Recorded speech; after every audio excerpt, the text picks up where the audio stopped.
Hey, what's up? This is Joey with nextsteprecords.com. Come back to you again with another video. Today we're going to be talking about something simple, something easy, but something so complicated at the same time. We're talking about mastering.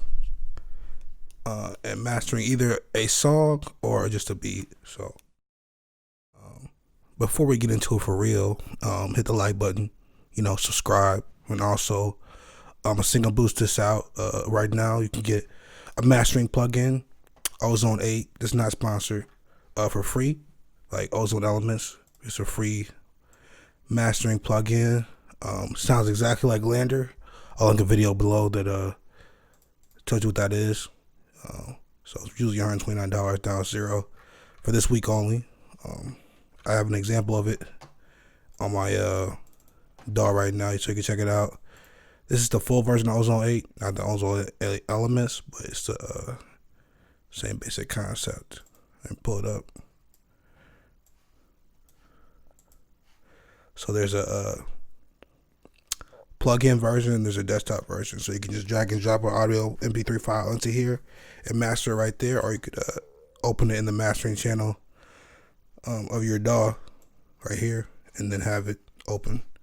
And it's interesting that we had this available because the three things I want to talk about in mastering mastering in general is equalization, compression, and maximization. So those are the three things, the three steps off top, right?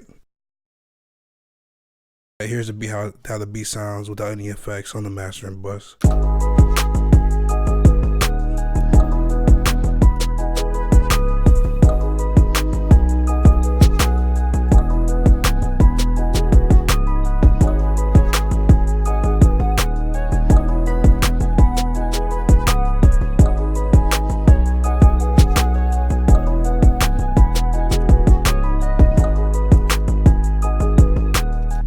Kick right here.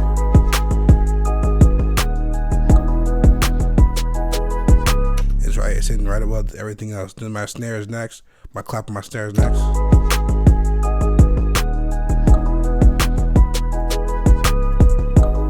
Then I pan my hi-hat with the Fruity Panomatic. It's a little secret.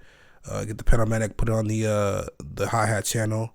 Turn the amount on the LFO up. Turn the speed up on the LFO, and then turn the from off to pan, right? And you get a back and forth hi-hat just like that. Then my 808, it's doing its own thing. It's kind of in between the melody and the rest of the beat. I want a little more space on it, so I might go ahead and add a double of this real quick, just give it more space, more room. Let me do that real quick. Turn all the way up versus turn it down.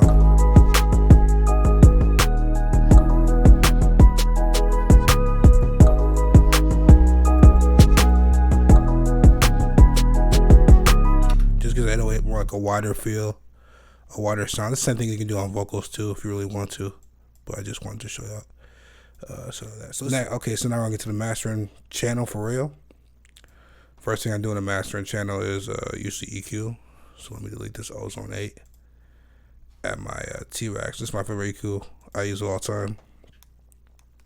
I use it on almost every session. I make a beat in, or even sometimes I'm even on a mastering a song. I tend to use less when mastering songs because I got other signal chains I like to do for that. But this is like really good for any kind of master. So I'll take that 1K band. Usually is where I start out the middle. I turn it down because usually the 1K bands where you get a lot of muddiness from. I turn the preamp on as well. This is simulating like it running through this live as opposed to post-processing. That makes any sense. So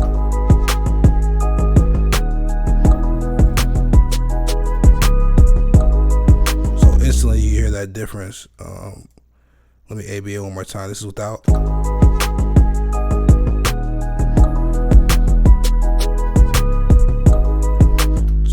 That a little bit more warmth, a little bit higher decibel rise, but not too much, right? And then also adds a little bit of shine to it, a little bit of shimmer to it. So I take that. I also boost up the lows, cut down like 63 a little bit. This is 1 decibel. Let me zoom in for you. This is small steps. This is 1 decibel up. This is 1 decibel down. These aren't big jumps, right? And then I like a little shine to it on the 16K range. Just turn just a little bit, just to get it some glisten, And then so I'll A-B it one more time. So this is without.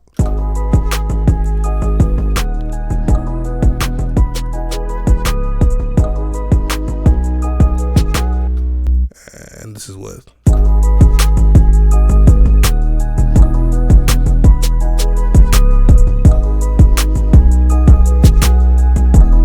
You can hear we get some peaking in there. So usually that's why I jump into the limiter next. So my limiter is a Brickwall Limiter. It's not doing much. It's just cutting out the sound at 0 point. And sometimes when it's a little bit louder, I cut this out a little bit higher. So instead of 0 point, I do like 0.1, 0.2.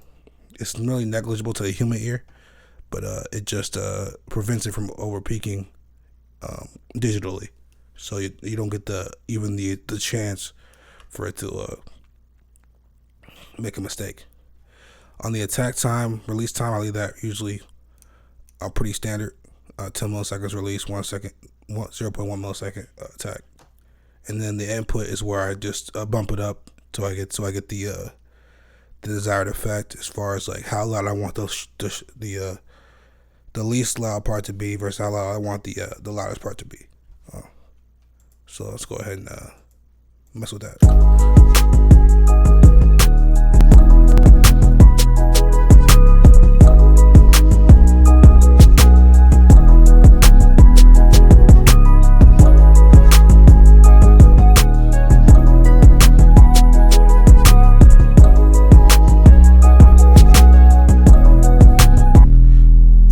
I like what that's sitting at 2.9 decibel, clean style, 0.2 decibel output. That sounds really good to me. Don't overthink it. Don't do too much, bro. It's just music, man. Just calm down, bro. It's not that serious. I'm gonna turn everything down a little bit more because I didn't mention this before, but this is important too. When mastering, you want to make sure you start at a decent volume. So generally, I like to hit between -6. -9.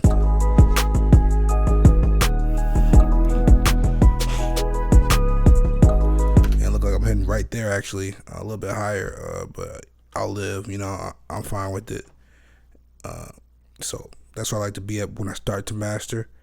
That's the mixing. So I just have enough room to do whatever I want to and still have that baseline available to me so I can go back and make edits and changes, have enough headroom in the mix to be where I want to be. So after I do my EQ and my limiting, I go back, I do some compression. This is where it gets up to taste really as far as how you want to compress. Like I said before, this is a beat I'm mastering, not a song. So I generally don't like to do too much to the song. Like you see, like when I saw my EQ, it was 1 decibel boosts and 1 decibel drops. It wasn't 6 decibels, 8 decibels, 10 decibels. That gets out of hand quick. But so I think that same frame of reference and state of mind for my compressor. So I'll use something called the VC-670 compressor. This is all T-Rex plugins. But if you looked at what Ozone had to offer, it's the same basic formula in the same order.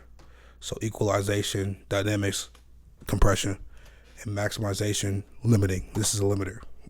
This is a compressor, a multi-band compressor, but a compressor nonetheless. And this is the equalizer. So those same basic steps. Those same basic steps: equalizer, compression, limiting, applied in my own fashion. Right. Ozone really taught me how to master for everybody. Before, when I mastered, I took each song as a different approach, which is nothing wrong with that, but it was more time consuming, right?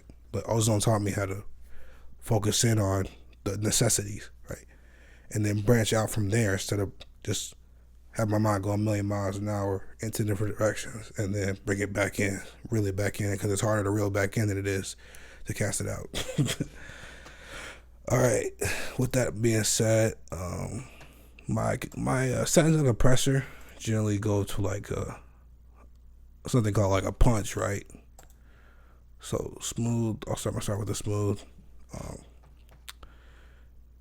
I'll turn the channel gain down 13 decibels when we start at, and then the threshold. Actually, we'll see how it sounds. Right, this is really up to the ear.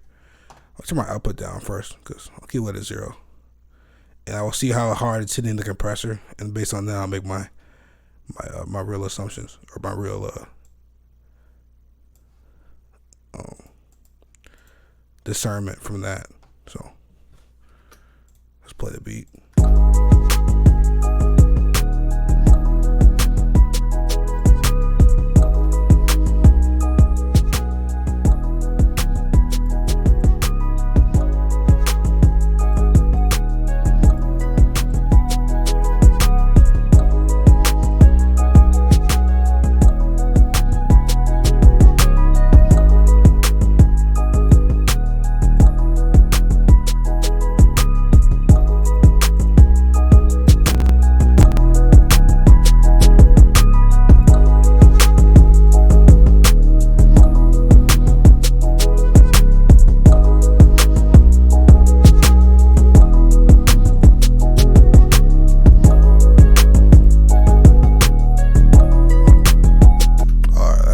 Basically right there.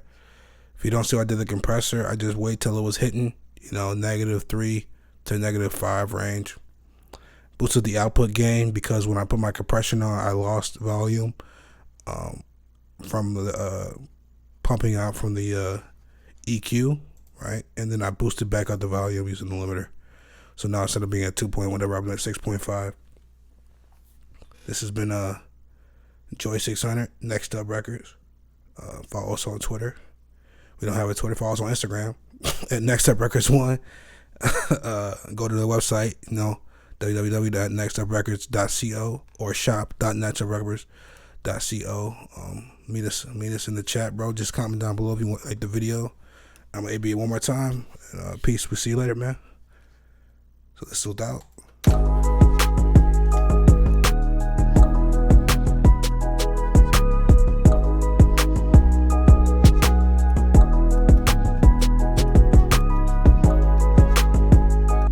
This is what